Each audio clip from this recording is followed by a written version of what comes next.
आघात. लेखिका प्रिया उंबरकर. वाचक स्वर सिद्धी गायकर.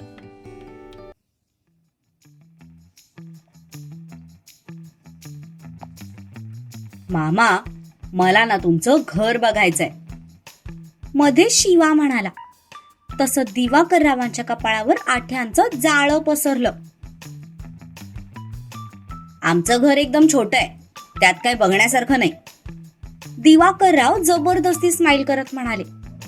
कारण समोर अक्का साहेब बसल्या होत्या. मला छोट्या छोट्या गोष्टी खूप आवडतात. आवडेल मला तुमचं छोटं घर बघायला. शिवा पुन्हा जबरदस्ती स्माईल करत म्हणाला. तसं दिवाकर मामा जबरदस्त रागीट लूक करून त्याच्याकडे बघू लागले. हो हो, का नाही. राधा, यांना आपलं घर दाखव ग. पाठीमागून रत्ना चहाचा ट्रे घेऊन येत म्हणाल्या. पण हे ऐकून दिवाकर रावांनी मात्र मनातच डोक्याला हात लावला. दुर्वा आतमध्ये शांता काकूंसोबत जेवणाची सगळी तयारी व्यवस्थित झाली की नाही ते बघत होती. कारण आता पाटलांना सगळं कसं लागतं ते तिला चांगलंच माहीत झालं होतं. त्यामुळे ती स्वतः सगळं बघत होती. राधा बाहेर येतात सूर्याचा चेहरा उजळला. शिवा बत्तीशी दाखवत मामाकडे बघत होता. सत्या मात्र न्यूट्रल पोझिशनवर होता, कारण सध्या तो शिवाचे कारनामे बघत होता. आता घरी गेल्यानंतर काय होणार होतं हे तर फक्त त्यालाच माहित होतं. रत्नाने ट्रे खाली ठेवला आणि सगळ्यांना चहा दिला. पाठीमागून राधा दुसरा ट्रे हातात घेऊन आली. तिने तो ट्रे टेबलवर ठेवला आणि त्यातल्या 2 कप बशा उचलून सूर्या आणि शिवासमोर पकडल्या. सूर्याने परत एकदा त्या बशी खालून तिच्या हाताला पकडलं. तसं तिने बारीक नजर करत त्याच्याकडे पाहिलं. जेव्हा हे सगळं चालू होतं नेमकं तेव्हा शिवाचं लक्ष पण त्या दोघांकडे गेलं. आता त्या दोघांचा हा सीन दिवाकर मामाने बघू नये म्हणून त्याला काहीतरी करावं लागणार होतं. राधा, तू आम्हाला घर दाखवणार होतीस ना. तो तिच्या हातातली कप बशी स्वतःच्या हातात घेत म्हणाला. शिवा, आधी चहा पिऊन घे, घर कुठे पळून जात नाहीये. सत्या त्याच्यावर नजर रोखत म्हणाला. तसा तो शांत झाला. तुम्ही चहा प्या, मग मी दाखवते. राधा चहा देऊन बाजूला होत म्हणाली. हो हो, चालेल ना. शिवा स्माईल करत म्हणाला. राधा, अगं शाळेत जातीस का ग. अक्कासाहेब चहा पीत म्हणाल्या. शाळेत नाही, कॉलेजला जाते. मी MBA करते. तिने शांत चेहऱ्याने उत्तर दिलं. अरे वा, छानच की. आमच्या सूर्याचं पण MBA झालंय. नुकताच त्याने अमेरिकेवरून बिझनेस मॅनेजमेंटचा कोर्स केलाय. तुला काही अडलं तर त्याला नक्की विचार, तो तुला सगळं व्यवस्थित एक्सप्लेन करून सांगेल. शिवा म्हणाला.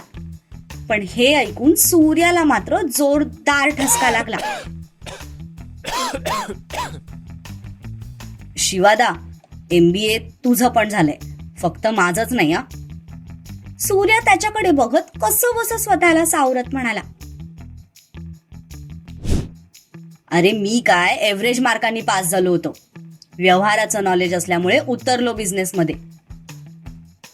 पण तू आणि भाई मात्र अभ्यासात एकदम हुशार.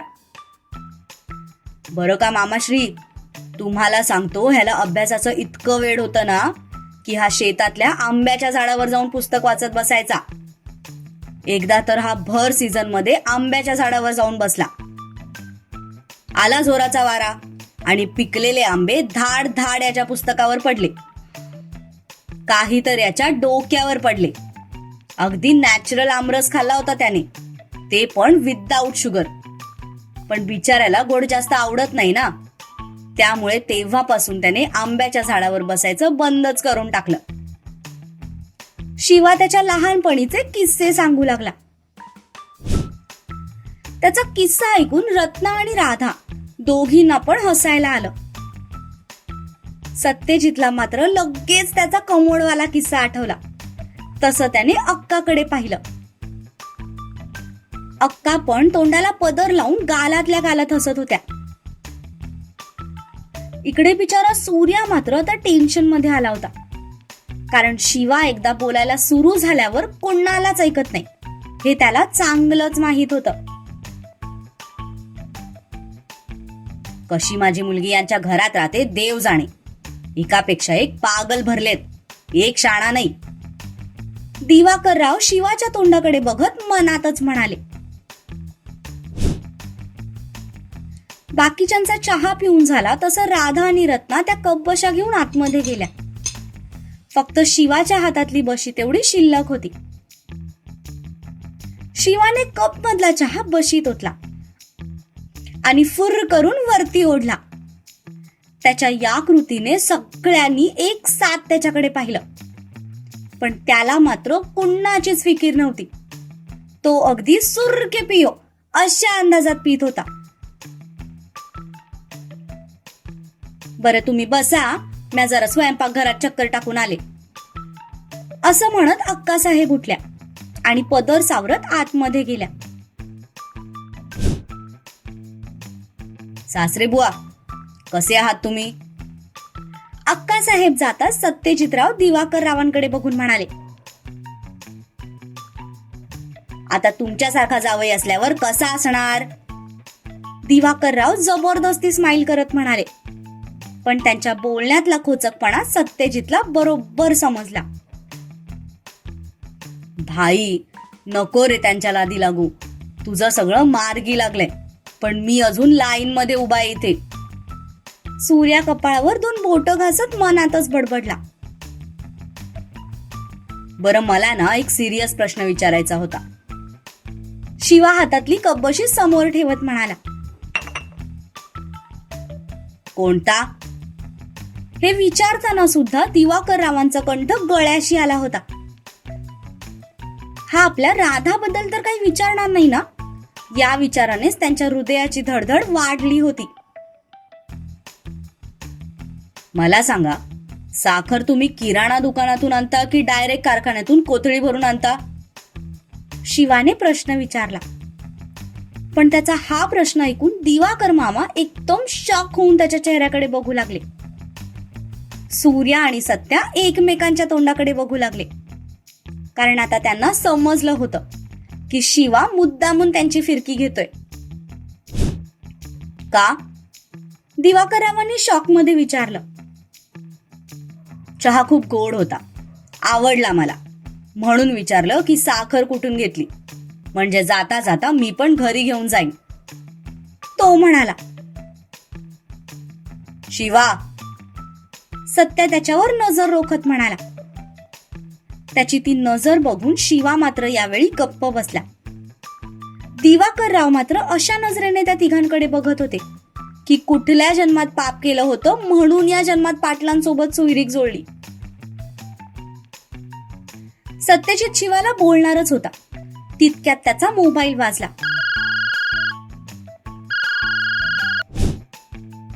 त्याने बघितलं तर खूप महत्वाचा फोन होता. त्यामुळे एक्सक्यूज मी म्हणत तो बाजूला जाऊन बोलू लागला. पण तिथे त्याला काही रेंज मिळेना, म्हणून तो बाहेर अंगणात गेला. चला, तुम्हाला घर बघायचं होतं ना? राधा बाहेर येत म्हणाली. बघायचं होतं, पण मामाश्री म्हणाले की घर छोट आहे, त्यात बघण्यासारखं काही नाही, सो आत्ता माझा मूड गेलाय. पण आमच्या सूर्याला बघायचंय, त्याला तुमच्यात खूप इंटरेस्ट आहे, शिवा म्हणाला. तसं दिवाकर मामांचे डोळे मोठे झाले. सूर्या तर आता ऑलमोस्ट तिथून पळायच्या पोझिशन मध्ये आला होता. अहो, तुमच्यात म्हणजे घर बघण्यात, त्याला अशी छोटी छोटी घरं खूप आवडतात, त्यामुळे त्याला इंटरेस्ट आहे, असं मला म्हणायचं होतं. शिवा सूर्याकडे बघून हळूच डोळा मारत म्हणाला. सूर्या तर आता खाऊ का गिळू अशा नजरेने त्याच्याकडे बघत होता. मामा, जाऊ ना मी?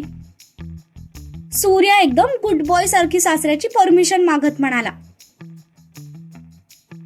अरे जा जा, परमिशन काय मागतोस, आपलंच घर आहे.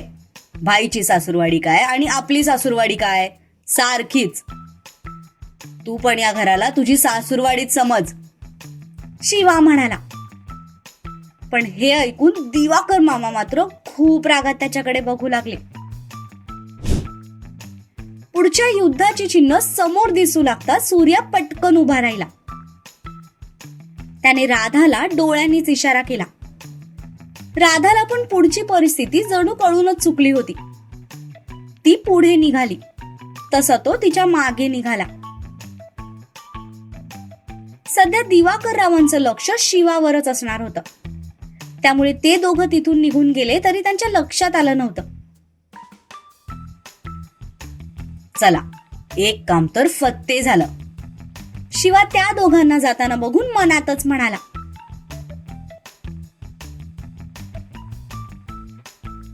ते दोघे गेल्याचं बघून शिवा त्याच्या जागेवरून उठला आणि त्यांच्या जवळ जाऊन बसला. तो शेजारी बसताच दिवाकर थोडे पलीकडे सरकले. त्याने दोन्ही हात एकमेकांवर घेत त्यांच्याकडे बघून इशारा केला, पण त्यांना काहीच समजलं नाही. त्यांचा तो प्रश्नार्थक चेहरा बघून थोडा अजून तो त्यांच्या जवळ सरकला आणि हळू आवाजात म्हणाला, तुम्ही हड्डी खात नाही का? त्याचा प्रश्न ऐकून दिवाकर रावांचे डोळे मात्र आश्चर्याने मोठे झाले. काय झालं, असे का बघताय? तो त्यांच्या चेहऱ्याकडे बघून म्हणाला, आम्ही शाकाहारी आहोत. दिवाकर राव म्हणाले, काय सांगताय काय? अहो, हे तर जगातलं 8वं आश्चर्य आहे. कोल्हापुरात राहून तुम्ही शाकाहारी कसे काय राहू शकता? माझा तर माझ्या कानांवर विश्वासच बसत नाहीये. पण वहिनी शाकाहारी असल्यामुळे मी तुमच्यावर विश्वास ठेवतोय. तुम्हाला माहितीये माझ्या भाईला किती प्रॉब्लेम होतो ते? पहिले तो आठवड्यात फक्त 2 दिवस चपाती भाजी खायचा, नाहीतर त्याला रोज तांबडा पांढरा रस्साच हवा असायचा. त्याच्याशिवाय त्याचं पोटच भरत नसायचं.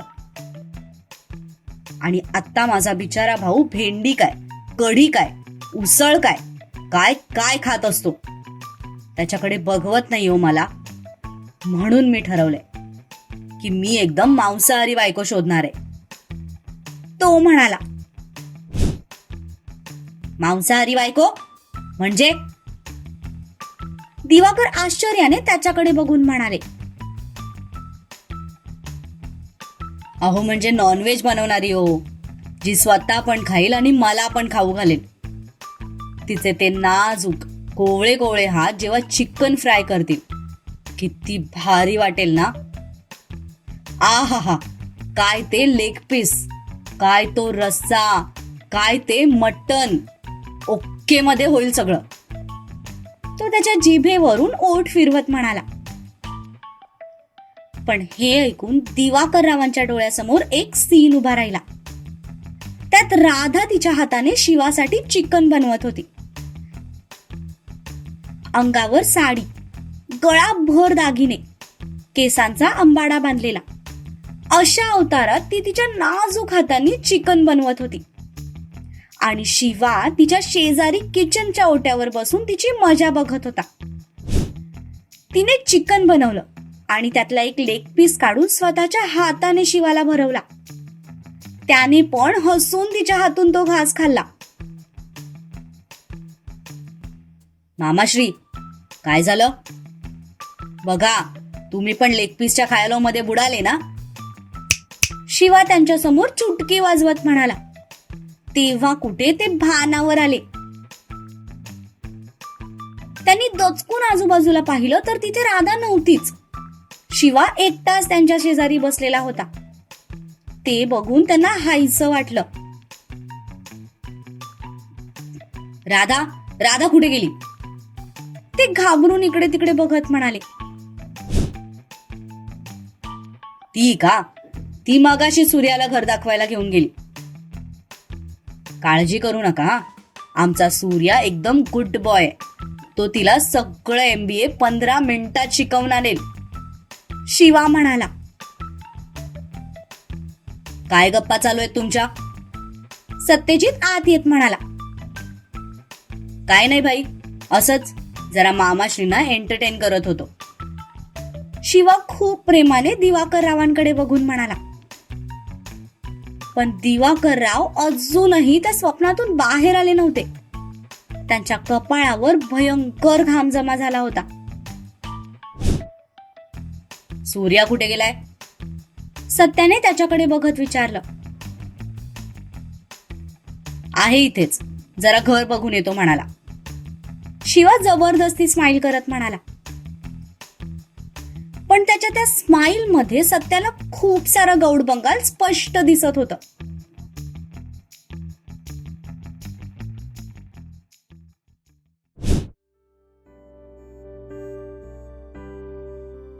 आमचं घर तुमच्या घरा इतकं मोठं नाहीये, छोटच आहे. हे इथे पुढे आणि पाठीमागे अंगण, खाली 4 खोल्या आणि वरतीही गच्ची, बस एवढंच. राधा त्याला घेऊन गच्चीवर आली होती. छान दिसतेस, तो तिच्याकडे बघून म्हणाला. तसं ती शॉक होऊन त्याच्याकडेच बघू लागली. हा, ती आश्चर्यचकित चेहऱ्याने त्याच्याकडे बघून म्हणाली. त्याला तिची ती रिॲक्शन खूप क्यूट वाटली. तो चालत एक एक पाऊल टाकत तिच्या दिशेने येऊ लागला. तसं ती पण मागे सरकली. घाबरू नकोस, मला फक्त तुला डोळे भरून बघायचंय. ती घाबरून पाठीमागे सरकते हे बघून तो जागेवर थांबत म्हणाला. राधा, मी आता एक्सेप्ट केलंय की मी तुला आवडत नाही. त्याचं जे काही कारण असेल, पण या कारणामुळे मला आपली मैत्री गमवायची नाहीये. आपण निदान पहिल्यासारखे मित्र तरी होऊ शकतो का? आय प्रॉमिस, मी माझी लिमिट कधीच क्रॉस करणार नाही किंवा या सगळ्याबद्दल पुन्हा कधीच काहीच बोलणार नाही. तो खूप आशेने तिच्याकडे बघत म्हणाला. आय नो, मी खूप चुका केल्यात, पण मला त्या चुका सुधारायची एक संधी हवी आहे. प्रेम नाही तर नाही, पण निदान आपल्यातली मैत्री मला गमवायची नाहीये. सो ॲज अ फ्रेंड म्हणून तरी मला एक संधी देशील का प्लीज? तो पुढे होऊन तिचा हात हातात घेत म्हणाला. त्याच्या स्पर्शाने एक सळसळती वीज तिच्या अंगातून वाहून गेली. तिने लगेच तिचे डोळे बंद केले. सध्या ती अशा अवस्थेत होती की ती कधीही जाऊन त्याला भिलकेल आणि सांगून टाकेल की माझंही तुझ्यावर तितकंच प्रेम आहे. पण तिने हातांच्या मुठी घट्ट आवळत स्वतःच्या भावनांना कंट्रोल केलं होतं. ती काहीच उत्तर देत नाहीये हे बघून तो पुन्हा निराश झाला आणि त्याने त्याचा हात काढून घेतला. इट्स ओके, मी आता तुझ्यावर कसलीही जबरदस्ती करणार नाही. Leave it. By the way, तुमचं घर छोटं आहे पण खूप सुंदर आहे. आमची अक्का म्हणते की घर मोठं असो किंवा छोटं, ते सुंदर बनतं त्यात राहणाऱ्या माणसांमुळे. घर कितीही मोठं असलं पण त्यात जर नात्यांचा ओलावा नसेल तर ते मोठं घर काहीच कामाचं नाही. पण घर छोटं असूनही जर त्यात प्रेमाचा गोडवा असेल तर त्याहून सुखी कुटुंब कोणाचंच नाही. असं म्हणत तो तिथून जाण्यासाठी पाठीमागे वळला. पण 4च पावलं पुढे गेला असेल तितक्यात तिने पाठीमागून त्याला आवाज दिला. सूर्या. तिच्या आवाजाने तो जागेवर स्तब्ध झाला, कारण खूप दिवसांनी तिच्या तोंडून त्याने स्वतःचं नाव ऐकलं होतं. त्याने पाठीमागे वळून तिच्याकडे पाहिलं. ती चालत त्याच्याजवळ येत होती, पण त्याची नजर मात्र तिच्या नजरेत अडकली होती. आज पण त्याला तिच्या नजरेत तेच भाव दिसले. त्याचं मन त्याला सांगत होतं की ती पण त्याच्यावर खूप प्रेम करते, पण ती हे मान्य करायला तयारच नव्हती. त्यामुळे त्याचा नाईलाज होता.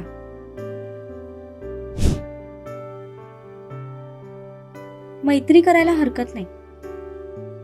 पण त्याचं काय आहे ना, की एखाद्या श्रीमंत माणसाने जर गरिबासोबत मैत्री केली तर त्याचं लोकांना एवढं आश्चर्य वाटत नाही. पण जर एखादा गरीब व्यक्ती श्रीमंत माणसासोबत मैत्री करत असेल तर मात्र लोकांना ते लगेच खटकतं. मैत्रीच्या नात्याला फायद्याचं नाव देऊन लोक मोकळे होतात.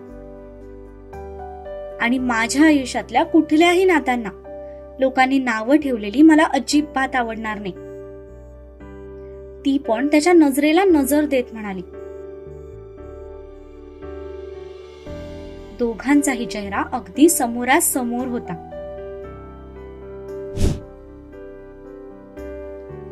लोक काय पायी पण चालू देत नाहीत आणि घोड्यावर पण बसू देत नाहीत. त्यांना जे काही बोलायचं असतं ते बोलणारच. लोक काय बोलतील याचा जर आपण विचार करत बसलो ना तर आपलं जगणं मुश्किल होऊन जाईल. आपण कितीही परफेक्ट असलो तरी लोकांना आपल्यामध्ये काही ना काही कमी नक्कीच जाणवते. त्यामुळे लोक आपल्याबद्दल काय विचार करतात यापेक्षा आपण आपल्याबद्दल काय विचार करतो ते बघावं. आपल्या सुखाचा विचार आपणच करायचा असतो, लोक करायला येत नाहीत.